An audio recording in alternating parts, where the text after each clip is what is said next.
ओम नमो विष्णुरं तत्सतुद्ध आषाढ़ मासे भास्करे शुक्ल पक्षे गुरु पूर्णिमा तीर्थ ओम नमो काश्यप गोत्रस्य श्री हिमांशु घोष देवस्य नमो श्री विष्णुदेव सर्वदेव देवी पूजन सहिताय नमो श्री श्री तुति काम ओम नमः सत्यनारायण पूजा करवाणी करिष्यामि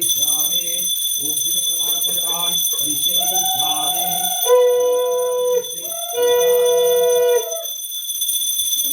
ओम गं गणेशाय नमः एषं धूपं ओम सिद्धिदा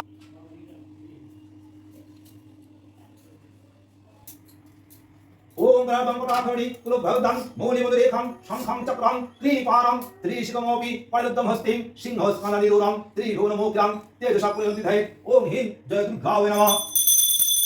एषं पुष्पं ओम ह्रीं जय दुर्गाय नमः एषं धूपं ओम ह्रीं जय दुर्गाय नमः आमनभावयुक्तं ओम ह्रीं जय दुर्गाय ओम नमो दीपं ओम सत्यनारायण एषं धूपं सत्यनारायण आमनभावयुक्तं सत्यनारायण ओम विष्णु भगवत ओम निधाव नमः ओम गति भगवत पादि अधिपति विष्णु नमः तत्संप्रदान ओम सत्यनारायण ओम सर्वगुण अन्नाय अधिपति विष्णु नमः तत्संप्रदान ओम नमो श्री सत्यनारायण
ভ্রমিতে ভ্রমিতে গৃহে হন উপনীত